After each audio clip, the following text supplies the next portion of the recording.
live once again, the Bullheaded Podcast. I am here with Zoo and Peebush. How you guys doing? Doing all right, man. We got some big news today, some good series going on, but a lot of crazy topics in the NBA today. So, this morning, man, it was like news after news, and it's not good news. It's definitely not good news. But all this sad news coming out all at once. I'm just like, dang, NBA is going crazy right now. Yeah, I think the bomb started dropping right around 9:15, 9:30, and I think it's funny how they strategically put those out right before the debate shows start getting into going, so they can start talking about it and things like that. So, I kind of wanted to start off with some good news, I guess, if you're a Nets fan, with KD just absolutely putting the team on his back. Impressed the hell out of me, I'm not gonna lie. The 10 assists were pretty dope. Shout out to Jeff Green. Got every gray hair imaginable, but it's still out there draining threes and get to the bucket. So shout out to him. But it was KD's night, man. He put the team on his back, and I want to talk to the guys just about, his performance and what this does for the Brooklyn Nets. And Zoo, I'm gonna start with you, man. What you think? Kevin Durant, man, he's in a different class compared to Giannis Antetokounmpo, man. Kevin Durant, legit, he went a one-man army because you got Harden, who was on one leg. The dude could not play any defense, couldn't drive, couldn't even shoot a three-pointer. Like, the dude should not play, but he had to play because Kyrie got injured with an ankle injury. So Kevin Durant's like looking around like Joe Harris. Don't know what happened to Joe Harris, the white sniper. He pulled a Casper the Ghost, man. He disappeared, but he got replaced by Jeff Green, who came out and drained 7 threes, man. He was incredible, man. Jeff Green's a really good basketball player. He's a two-way player, man. He's a really good shooter. He plays defense. He's like the nice, veteran guy. Like, he's in that mode of the Jay Crowder. Nice veteran guy, can play defense, can hit a three. Yep. Like, he stepped up, and he was pretty much the only option outside of Kevin Durant with a legendary performance, a virtuoso performance, man. Missed the free throw for the 50-point triple-double, man. That's the only thing he did bad in that game, man. 49, 17, and 10. One of the greatest playoff performances of all time in the history of the game against a Bucks team that was whooping their butt in the first half. Like, Giannis was like, man, I'm feeling it, man, getting to the lane. I'm like, man, stop. Even hit a three? How to make a free throw. Yeah, Giannis he drank 2 threes, man. 2 threes. He hit a mid-range, man. He actually hit some jump shots for the first time ever. I'm like, nah, man, if you give Giannis a shot and he makes it, I'll live with it, man. Because, in the second half, man, Giannis got exposed again with this awful free throw shooting and his hesitation, man. You see that in the game, man? Yes. Like, dude, Charles Barkley called out. He got the pass from Chris Middleton with a nice little drive, little dump off. Giannis with an opportunity for an open dunk to tie the game. Like, that was a great drive by Chris Middleton. Great move. He just fumbled it, man. He fumbled Kwame Brown, man. He fumbled the basketball, man. That was so bad. Oh, man. Giannis, man. This is their year. This is the year. Like, the star is aligning with all the negative stuff happening in the league right now with injuries, COVID protocol. All these things are happening. The one team that's healthy is the Milwaukee Bucks. Yep. And they laid an egg against a team that they should have won, but Kevin Durant pulled off a Mount Rushmore type performance, man. And I got to give credit where credit is due. Yeah. I mean, Zoo, I think, a couple months ago, you had KD on your Mount Rushmore, man. Not surprised at all, man. Right. 4th overall, baby. I'm taking Kevin Durant. That kind of performance, man. Look, man, that was one of the best offensive and just all-around performances. I mean, him getting 17 rebounds, he's not a box-out guy. He stepped up defensively, and there were so many people talking about how, without Kyrie and without James, they're asking Durant to be a facilitator. And he's never really had to do that in his entire career. And he stepped up in that fashion, and he got 10 assists. I was mind blown at the shots he was hitting. The one he hit with about 50 seconds left, shot clock ending, classic KD shot. I think there's might be only two players in the league, maybe KD and Dame that can hit a type of shot like that. Especially with how contested it was. But Zoo, I gotta say, obviously, hats off to KD, but the Bucks lost that game. The Nets did not win it. The Bucks lost that game, man. They were up 17 going into halftime, man. They were pushing through, and Giannis just started settling. He started settling. And there's that one play, and I think Charles Barkley pointed it out post-game.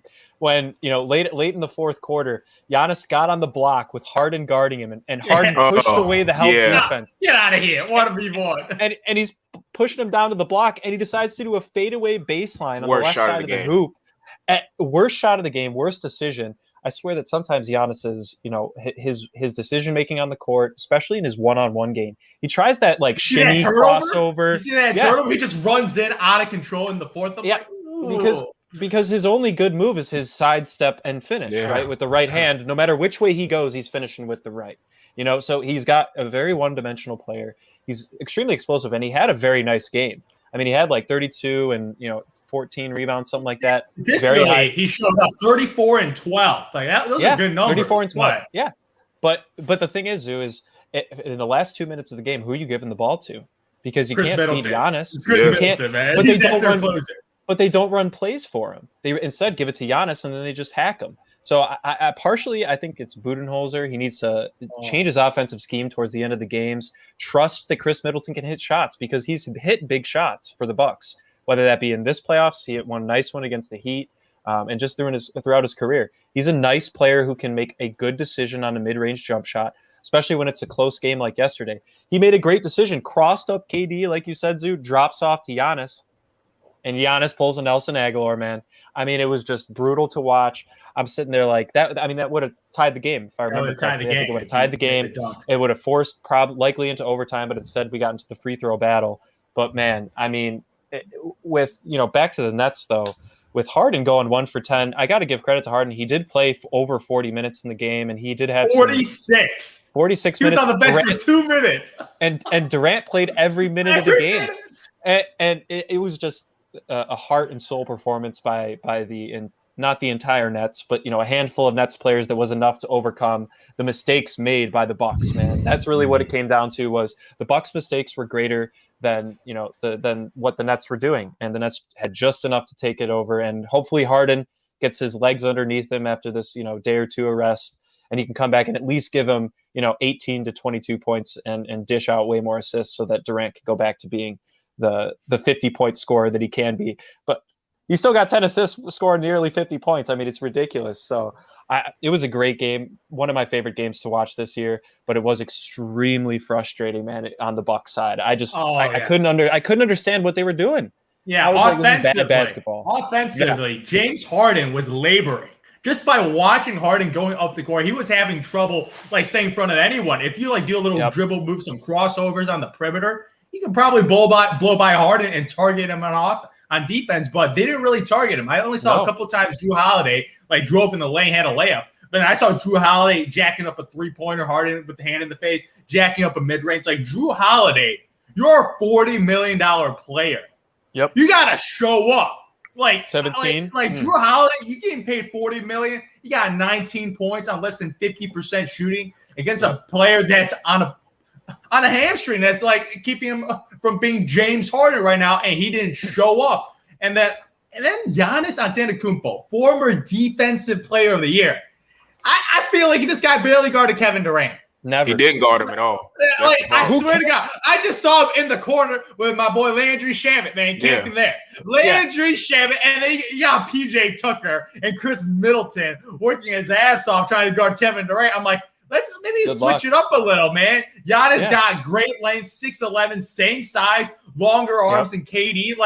They're physically similar players, and you could try to see if he could slow them down. But Budenholzer surprisingly didn't put Giannis on, and I don't know saving his legs or anything, but no excuses. KD's playing 48 minutes. Yep. If anyone deserves to be tired, it's Kevin Durant. Dude's off a torn Achilles, and he's dropping one of the greatest performances of all time. While Giannis, I don't know, man. After the game, best player on the planet. I'm just hoping he missed. Play some defense, please. Play some defense, man. I'm sorry.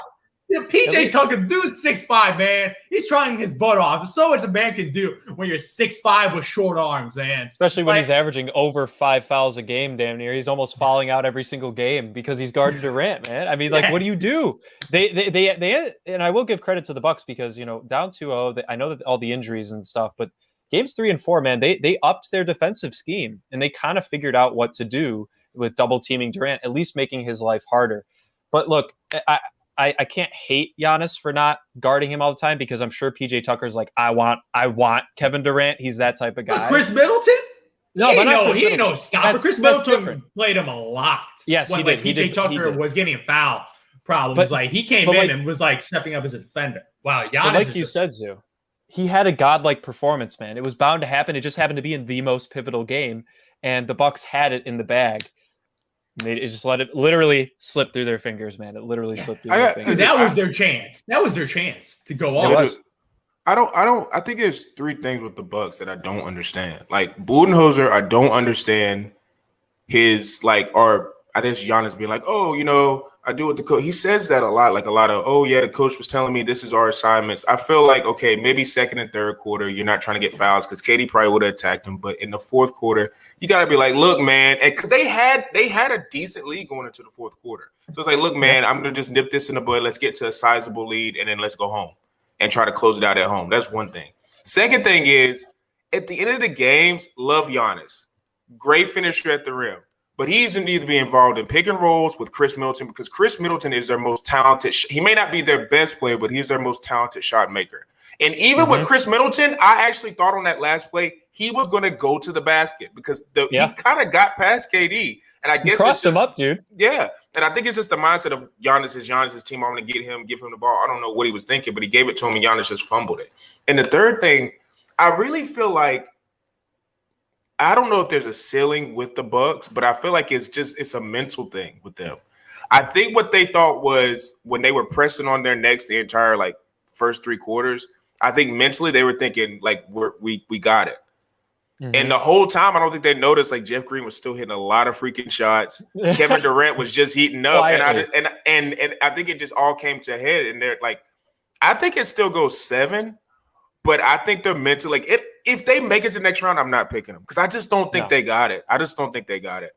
I don't think they got it mentally. And I don't know how they're going to fix it because you traded everything for Drew Holiday. They got no assets, man. All their picks are gone. All their future assets, they traded all for Drew Holiday. This is their team. And they're only getting older. They're only getting older. Unless Drew Holiday, Chris Middleton gets better. I already gave up on Giannis developing a jump shot because I've been waiting for that for a couple of years. Guy won an MVP and defensive player of the year. I don't think he's getting any better from that.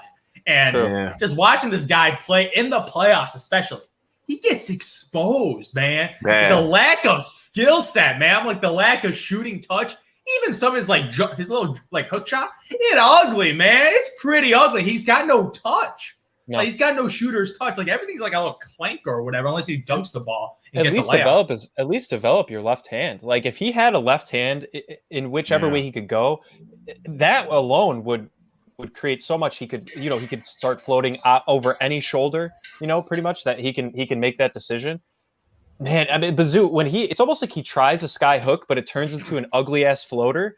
If he developed, if he just decided this summer, I'm going to develop a vintage sky hook. I don't know who'd be able to stop that if he got consistent with it. He just has that one move, man. He tries a little step forward and then step around, and he's 2 steps. He's at the rim. But can he actually get around? Or is Harden poking the ball away, because he has zero dribbling ability whatsoever? Harden did that a couple times. He picked his pocket. And look, man, if Harden's able to pick your pocket a couple times, you're doing something wrong on offense. Let's be honest. He's normally a red carpet to the basket, especially with a bad hamstring. They didn't take advantage, man. This was their opportunity. And now they gave Harden 2 extra days to rest and come back a little bit more rejuvenated. So I don't know. Coach Budenholzer, man. He's not the guy. I'm sorry. He's not the guy, man. This is your opportunity. Yeah. When the stars align, you got to take advantage of situations, and your opponent's getting dealt really tough situations. You can't you see the East right now, Joel Embiid with his knee injury and all these injury with the big 3 and the Brooklyn Nets. It can't get any better for the Milwaukee Bucks right now. This is your opportunity right now. So you got to take advantage because if you're not going to win it this year, it's not going to happen in the future. Yeah, no. Probably not. You can't count on all these injuries right now. And a lot of young teams rising too, man. You got the Hawks coming in. I mean, I think they're down 20 right now against the 76ers here. But look, that's another team, Zoo. What do you think about that Trae Young 18 assist performance, man? That was Trae Young in the playoffs, man. I thought size, physicality was going to really affect his game because this guy's more a regular season player. But man, this guy, he goes to superstardom right now because he's carrying that Hawks team right now. Yep. Like, he's the primary ball handler, primary playmaker, and primary scorer. Like, his 3-point shot's not even falling right now. But he can affect the game in many different ways as far as his oop passing. Like, if you watch that Atlanta game, you saw a bunch of oops that the Atlanta Hawks missed. Yep. Yeah. Clint Capella, John Collins, a bunch of missed beautiful passes. They just missed the dunk. I'm like, damn, this guy could have got 20-something assists if his teammates made some extra dunks. So what he's done against a Philly team that's just far more talented, more veterans, more stars, way more experience. Like, they got all these nice veteran players. Like, Seth Curry's been, man, money. Dallas traded him for Josh Richardson. Seth Curry right now is balling right now in the playoffs. This guy is draining every opening he gets. The perfect spot-up shooter, especially in the playoff situation. That dude's been cash money. But, man, the 76ers, though, I don't trust that team because of Ben Simmons, man. He's got that. He's like a poor man's Giannis. Like, Ben Simmons, obviously a better passer and better ball handler. Like, those are skills that he's just better than Giannis at. But as far as his scoring-wise, he is so limited, too. Like, his free throw Giannis will shoot. Giannis will at least shoot. Yeah, Giannis gets aggressive when he gets down. Like, he starts, running to the basket and he's aggressive. And even if it's an ugly-looking shot, he's attacking.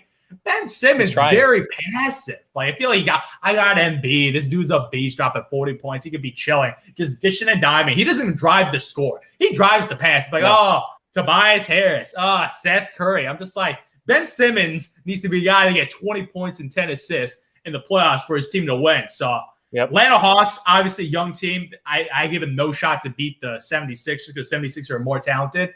But we'll see with Joel Embiid's knee injury if that hinders him, because I didn't think they were going to get 2 games on them. That's impressive by the Atlanta Hawks. Very impressive. Well, Zoo, as we're talking about this, I'm pretty sure Embiid's got 22 and 7, and first half isn't even over right now. So his knee, I mean, look, man, talk about another guy that's pushing through. KD obviously playing 48 minutes, Harden attempting it, and here comes Embiid, man. And once again, he's lasting probably longer than the number 1 MVP in Jokic, who just got swept, as we know. And, Embiid coming through, having an MVP type season, and he's showing up and showing out. I know that the Hawks are way younger. They're the least experienced team that's in the playoffs right now, pretty much.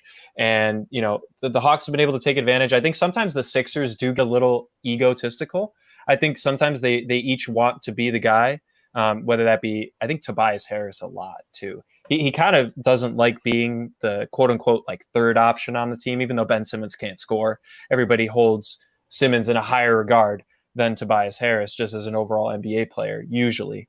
And I mean, do they have a chance against the Nets? Yeah, I think they legitimately do, especially if Harden's still nursing his injury. Kyrie's obviously out. I think the Sixers could beat the Bucks. I think that if the Bucks were to make it somehow and win 2 games in a row, I genuinely don't like any team coming out of the East right now. I mean, I get that the Nets they're healthy, but I think that any of the Western Conference teams, and we'll get to the Clippers situation obviously here shortly, but there's no team that I 100% trust coming out of the East. I would trust the Nets, but they have some injury issues. Who knows if Harden's going to, hamstrings linger, man. He could tweak that at any second. Everybody knows that.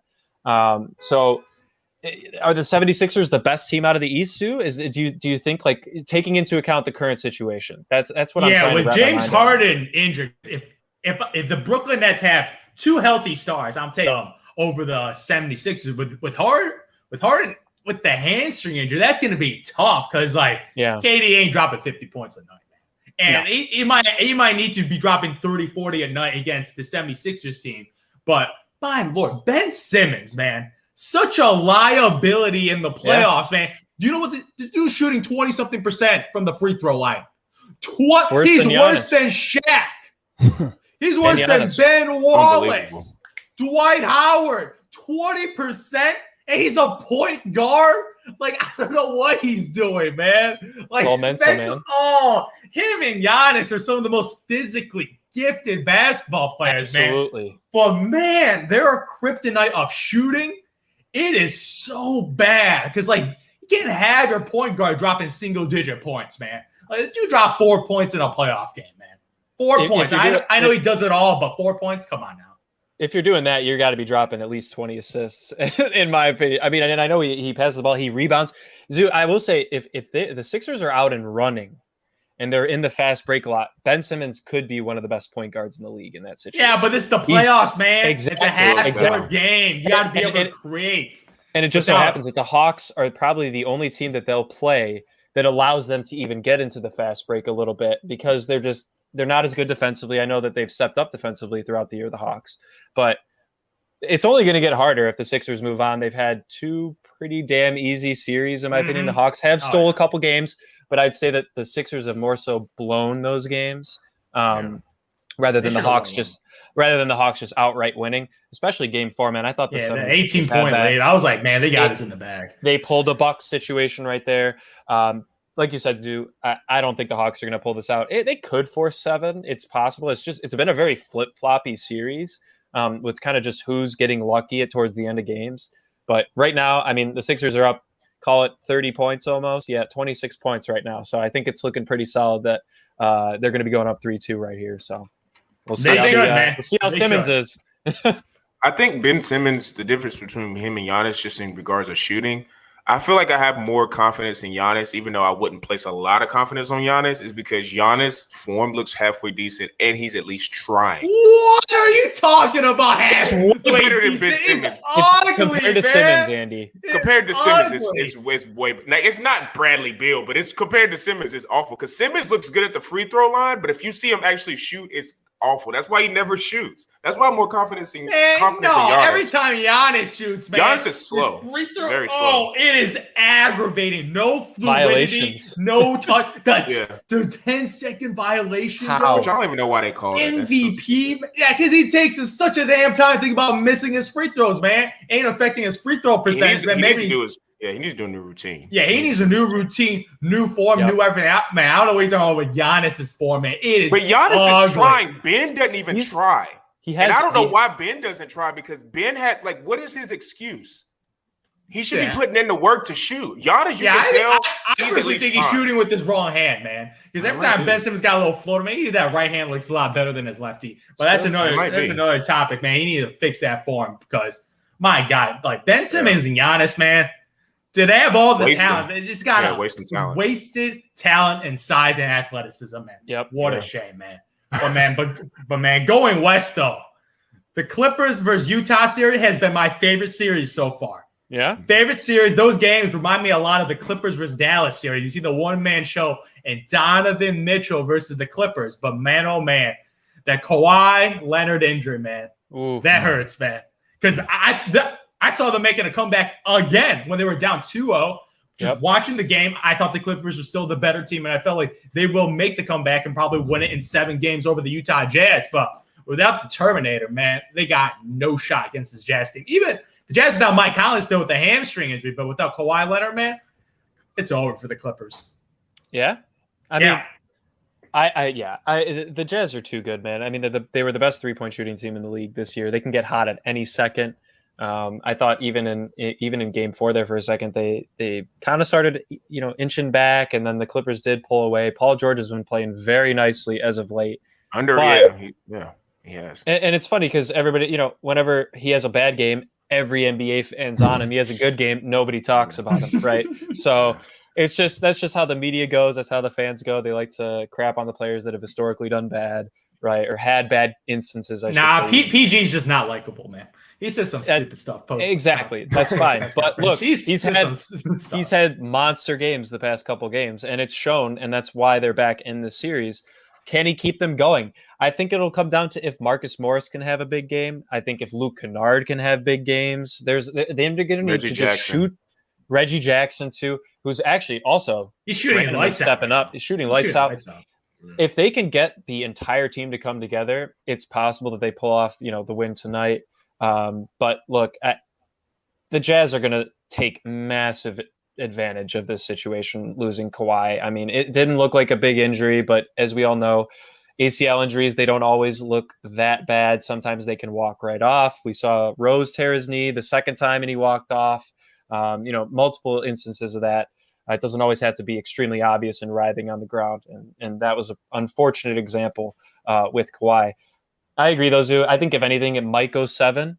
The Clippers might get lucky in one of these next 2 games just to force it. But I think with the home court advantage too, the Jazz will pull this one out and move on to they're face monsters. the Suns, man. They're monsters at home. They're so good at home. Yep, they're so good. Like every time I see it on TV, they got, man. Yeah. Every time I see it on TV, it looks so like intimidating. So yeah, I could see them doing that. But yeah, I got to shout outs to Ty Lue again with the, I don't know, game 3 adjustment. Something about Ty Lue, man. He's finally doing it. Yeah, like I see the rotations, like the defense on Donovan Mitchell improved substantially. They were running a zone. They were double teaming him. They were making it tough on Donovan Mitchell to get off his 3-point shots because Donovan Mitchell, he's become an elite 3-point sniper, man. Yeah. Like off the screen, if he gets like a decent look, he's jacking it up and it's looking good. Like he's really improved that 3-point shot right now. So I'm just like, damn, Donovan Mitchell, man, it's time for you to get – no, this guy's smelling blood. Unlike those guys in the East and Giannis and Ben Simmons, man, Donovan Mitchell, that dude's a baller in the playoffs, man. His skill level is so high. Like this dude's a 6'1" guard, man. And he's the reincarnation of Dwayne Wade, and he's looking real nice, man. With a 3-pointer. Let's add that asterisk on there. Yeah, man. Like what Donovan Mitchell is done with, because I still think this Utah Jazz team, talent wise, like he doesn't have a second guy with Donovan Mitchell. Like, he's just got a bunch of nice little like role players, nice starter level guys can hit an open 3. But like the talent wise, man, I'm not seeing there on the Utah Jazz there yet. Like you see Rudy Gobert doing a disappearing act the last 2 games, man. Like Rudy Gobert, defensive player of the year, man, but he got to put up some buckets. Zoo, it's also because half the time the Clippers are starting like 5 small forwards, and who the hell is he going to guard? Smart. What do you do? But hey, look who he would have to play in the next round. And I guarantee if him versus DeAndre Ayton will be a hell of a matchup if they make it to the Western Conference Finals and face off with the Suns. I think that if and I know we haven't gotten into it, but the whole CP3 situation, if he does miss time because of this COVID protocol, it's going to be all on Booker and Ayton, man. And that's bad. Hey, you're removing pretty much your MVP by taking Chris Paul out of that series. You know, maybe LeBron put it called Adam Silver, who knows? But look, the whole situation with CP3, I don't understand it. I mean, I don't think we even know all the details quite yet as a fan base. Yeah, the report said that he's vaccinated. LeBron got put in COVID protocol, wasn't asked to miss any time. That's what I don't understand. CP3 doesn't have enough clout to get that. Like, come on. He's like, isn't he like head of the NBA PA? He's the president. He's the president. Why is it clout in the first place, though? It should just be standard protocol. If they're calling it a protocol, treat it like a protocol and don't be. But I'm saying like, right? I know, but it's like I feel like LeBron, he got it because he's LeBron. CP3 should get it because he's CP3. He shouldn't be like treated like. I love Ja Morant, but Ja Morant's only been in the league for 2 years. CP3's been in the league forever. He shouldn't be missing games. Like that's just I don't know. No, but look, I think that of all the matchups, if let's just use hypothetical that the Jazz do make it, I'm very much looking forward to Ayton versus Gobert, man, because we saw a solid matchup with Gobert early in the playoffs against Valanciunas, and he stepped up offensively. Zoo, he had a nice offensive series against another solid big man. And now he's going up against one of the best young big men in the league, 20-10 guy, been pivotal for the Suns in the playoffs, sweeping the Nuggets, man. Sweeping that the MVP. Series was unwatchable, man. Unwatchable, man. The best part of the series was when Jokic's brothers were going to run out onto the court and help him, dude. They were ready to fight. But look, there's really not much to say about that Suns Nuggets series other than CP3 was balling in that series. Dude, 25-10. Like he looks fully recovered from that shoulder injury. And then he gets put in COVID protocol, man. So man, let's hope he only has. I mean, they do have a lot more time. The Western Conference Series. Let's hope it goes 7. Fingers crossed for 7 games, man. That's what I'm thinking. 7-game series. Let's hope we can get that. I'd rather see the Jazz now if Kawhi's out. I would have rather seen them play the Clippers because I think that would just be a very athletic series, very up and down, running a lot of 3-point shooting. But look, man, the Jazz are a threat, and if they knock off the Suns, man, with CP3, if he comes back, I'm not hating on the Jazz anymore, man, because without Mike Conley and they're doing what they're doing, it's pretty mind blowing, to be honest. Yeah, it's incredible. Donovan Mitchell, man, that's the reason, because this dude is in superstar territory now. This guy's close to All NBA now. Yeah, he didn't make All NBA. He didn't make All NBA. I mean, I don't know who he would take off. Regular season award too. It's kind of. So, they had Bradley Beal over Donovan Mitchell. I don't know about that, but I mean, he only averaged 24 in the regular season this year, which I mean, and Beal was like second in scoring, I think. Yeah, exactly. That's the only reason they gave it to him. And I feel like maybe if Beal had missed the playoffs, they might have switched him, but he snuck in at the last second, got the nod, and had a better offensive season, even though the Jazz were balling and they had the best record in the league. Yeah. So. Yeah, in the league, right? But he'll get his nod. He'll get his nod next year, though. That's for sure, man. But the thing is, man, now making that All-NBA team cost him $33 million in a potential supermax extension. Man, him and Jason Tatum are probably the two most likely to make an All-NBA third team. But both of the young guys struck out. But probably the Jazz and Celtics are like, hell yes, man. We don't gotta ruin our cap, baby. We'll you get some better free agents, man. They are probably crossing their fingers. And God knows the Celtics need it. Let's be honest. Oh man, a disaster in the Boston Celtics going out. I think this may be the first year, and God knows how long. Like I honestly don't know who's going to make it to the finals. Dude, I have no idea. College-esque right now. Yeah, I have no idea. Especially with the injuries, like the injuries just balance the parity as far as like talent gaps right now. But yeah, right now you got the Suns. Right now, who's looking like the favorite out the West right now. Like the Suns are looking like the favorite. Yeah. Obviously, Brooklyn Nets, they're the favorite if they're healthy. But, man, they're not healthy right now. So who knows, man? But all I know is that Giannis ain't winning a chip, man. He ain't winning a chip. No. Right now, unless he develops something in the next couple of weeks. But, oh, my gosh, man. Yeah. Who knows? He could come out. He could come out and actually shoot over 50% from the field again, and shoot well from the free throw line. It's possible. I just don't have faith in it, man. I don't have faith in it. Go ahead. I don't feel like he has like the intangibles, man. Like the intangibles. Yeah. I don't think every time I watch Donovan Mitchell play, like this dude just got the swagger, the leadership ability. Like his teammates has full trust in this dude. And I saw that when he was a rookie, man. Like this dude was balling as a rookie. And you see those leadership intangibles and that scoring mentality. And I watch Giannis, like his stats are good and all because he just gets a bunch of dunks and he's just an athletic freak as a basketball player.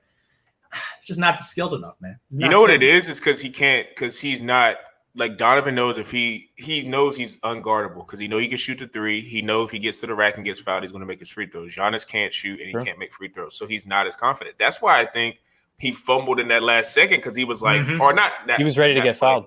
That and the Harden play, which people were talking about earlier in the show, like. He did that move, and I could kind of see it, like he wasn't backing him down as strong enough. And I was like, he don't want to go to the line. He don't want to go to the line. That's why he did a fadeaway and hope it was going to go in.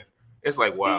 You're trying to back down one of the worst all-stars and future Hall of Famers that at defense, and he has a bad hamstring, and you don't take advantage. I don't. He probably would have got an and one. Yeah, exactly. He probably could have. That's what he needs to do, man. He just needs to I don't know if he obviously is a strong guy down there, but.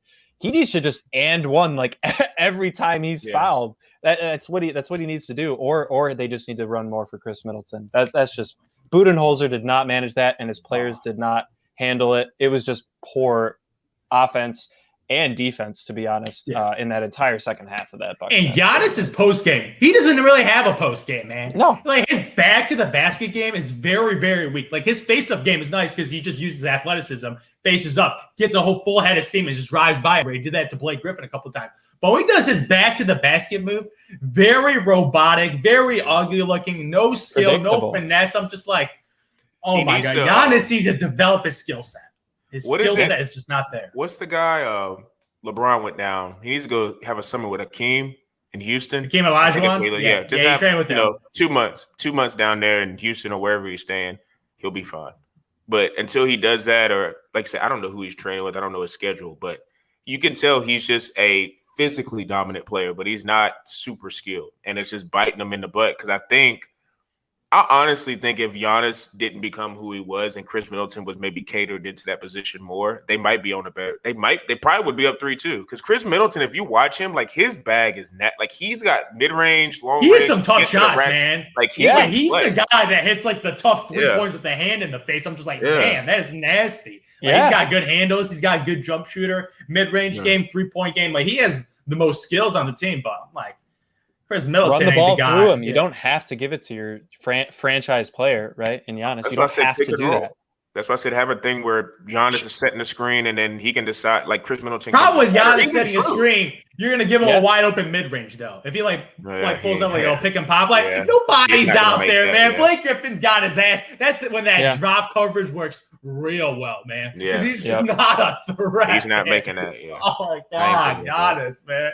That's gotta true. learn to shoot, or you're never gonna win a ring. But though, the good thing about the NBA playoffs, and which I like with series, he does have a chance to redeem himself. So we'll see if he can maybe rise to the occasion in Game 6, and then ironically enough, Game 7, I think because he just crapped the bed so bad in Game 5. I don't know if there really be any pressure on him because I think by then, I don't know, Kyrie may come back. I'm not sure. They said, I don't know. think they said he's out that ankle sprain looked You got a high ankle? High ankle sprain, man. It looked bad. I See, feel like he's going to be out the entire series. That's why Harden came back to try to get this done as fast as possible to get some rest. And shoot 10% from the field. He had some. Hey, dude, that first half was atrocious. He was chucking balls out of bounds on his passing, but the second half, man, he was playing point pretty well. Like people cutting. He was a primary ball handler because only so much KD can do as a scorer and passer. Like it just gave the Nets a second primary ball handler because they got no other point guards out there. And once again, man, got to give another shout out to Jeff Green. Just he comes out of nowhere in the playoffs, man. Did it with the Celtics, man. Hit some great shots. So another shout out to Jeff Green, man. Yeah, man. Jeff Green's he's solid. I don't know how old he is, but he's a super solid veteran. Yeah, he can shoot the three, he can D up a little bit, and he has the wisdom to know where he's going to be at on the floor, which is very valuable calm because too. He's not a super rah guy. That's his motto. So, like I said, with the playoffs, man, I have no idea what's going to happen. I'm hoping with CP3 he's able to get back. With the COVID protocol and things like that. Tough break for the Clippers and that series and things like that. So, but we're gonna see. Man. I guess pandemic Pete. What he can get do. to the conference finals. See what he can do. Yeah. That is just. That's what I'm saying, man. If Kawhi, I'm out. You can't tell me that franchise is not cursed. Literally, the floodgates opened for them, and it's just snatched, and within 15 minutes. Yeah. They got exactly what they wanted, man. They dropped seeding so they didn't have to play the Lakers. The Lakers didn't even move on, man. You got the Jazz who are missing their second best scorer pretty much. Yeah, Mike Conley. You got the rough 76ers team that's not consistent enough. You got the young Hawks team.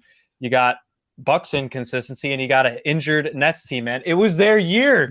Yeah. It was their year, man. Prayers up for Kawhi, man. Let's hope it's not too serious. Man, God, all these injuries right now, man. It's crazy what's happening in the NBA right now. And a couple more casualties at the coaching side of things, man. Van Gundy out because after that pathetic season, and Scott Brooks out in the matter of an hour. Both these guys got canned, man. What do you think about Van Gundy getting sent out, man? Bad news day for the NBA. Good riddance for Van Gundy. I don't know if he just kind of outdated himself with coaching. I just think his tactics are not for what the league is. Because I think most coaches that are successful in the league right now, they have a sense of what the players are. You can't be Thibodeau's really the only guy, and from what I've seen, he's a players coach, even though he's very rigid and he plays his guys a lot of minutes. He's still a good players coach. You got to be geared towards that. I think with Van Gundy, he couldn't coach Dwight Howard when he was in Orlando. What makes you think he's going to be able to do Zion and Brandon Ingram? I don't think he was doing that well. So I hope they get a coach who can unleash their defensive side of the ball for the New Orleans Pelicans so they could actually become a threat in the West, because that's what's holding them back. They got the talent to score. They just can't defend anybody. And I don't understand because you got Zion, who's super athletic, Brandon Ingram, who's super long. I don't get it. So I don't know. Crazy part is Van Gundy got hired last year. So he got a long-term deal, and 1 year later he gets fired. He's still getting paid out the rest of his contract. So I'm just damn, nice. They must have really hated each other. Griffin's first hiring. It's the same situation that the Wizards, man. It's two teams that have great offenses with solid. Two great players at their respective teams, but their coaches just can't force them to play defense. They can't rile the team up, light the fire underneath them to at least just give an effort. Look what Thibodeau, like you said, Sean, what he did with a young New York Knicks team that had zero guidance. And in 1 year, he turned them into one of the best defensive teams, making the playoffs for the first time since 2012, I think, if I remember correctly. It's just Thibodeau's the man, and there are just you can't ride only on offense nowadays. I think some coaches think that that's possible.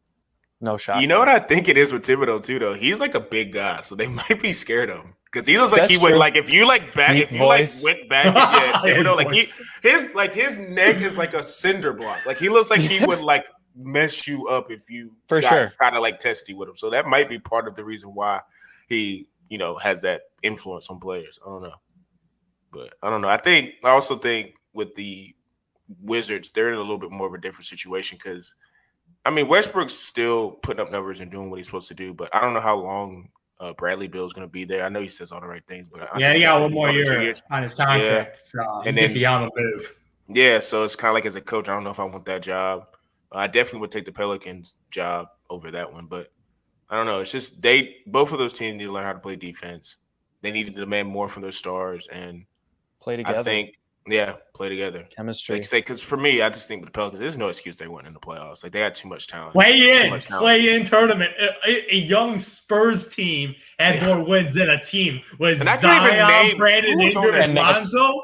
And that's the difference in coaching. Yeah. That's the difference in coaching. I look at that Spurs roster. It ain't garbage, man. You got DeMar DeRozan, a bunch of young dudes. Yeah. DeRozan, a bunch of young guys that they drafted. I'm just like, the talent from the Pelicans to the Spurs, man, inexcusable. That's why he got fired for missing the play-in tournaments. Yep. But sad. I think at the end of the day, they're probably going to get pretty solid head coaches, and they'll, I have more faith in the Pelicans figuring out than the Wizards, so I'm gonna leave it at that. Maybe Calipari. He said he wants to enter back into the NBA coaching, man. Calipari? I don't know, man. I want to be the worst hire for either team, man.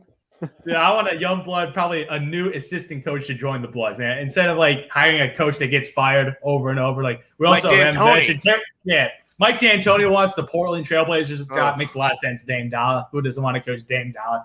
Seeing Terry Stotts get fired because, man, God, that dude got an embarrassing job with the Portland Trailblazers. But man, we'll see, man. A lot of coaching vacancies out there, man. A lot of coaching vacancies. Will be a lot of coaching hires to come, and I think there's going to be. I would like to see more assistants get opportunities, just new blood to see. Because I mean, even though Nate McMillan's probably the only one that kind of got recycled this year, and he actually got the teams to playoffs. Dude, he's a hell of a coach. Yeah, I still don't know why Indiana fired his ass because he was coaching the Indiana team real well. Yeah, and their team was just not that good, and he got them to the playoffs like every year. And then they fired their coach after a year. So it's like, I don't know. Make a decision. I don't even know who that guy was. Come on, Larry. I have no idea. I don't even know that dude's name. Yeah. I think he was an assistant with the Raptors, maybe. I'm not sure. But, yeah, he got fired after a year. So, I guess it just depends on how you can cater to your stars, man. If you can get that relationship with your stars and get that buy-in, you're going to be fine. Because I think all the teams that are in the playoffs now, I would say most of the teams in the playoffs now, the head coach has buy-in from their star players. So you got to get that first. That's the league. It's not the NFL. NBA is a whole lot different. But on that note, we're going to wrap it up. Like I said, I have no idea who's going to be in the NBA championship game this year. It's going to be a lot of different storylines, a lot of different scenarios. So you got to tune into the Bullheaded Podcast to see what we talk about and see what happens with all these series. Make sure you guys subscribe to our Apple, Spotify, Anchor, subscription-based types of platforms. On Apple, make sure you guys give us 5-star reviews. I've seen 1 or 2, which I appreciate you guys doing that. It gets us, like I always say, it's in the algorithms. Make sure you follow us on bullheaded_pod. A lot of heavy NBA content, especially with KD's game. Put a reel of that up there today. So I'm just going to be pumping out a lot of NBA content. And as usual, for me, P. Bush and Zoo, we're out.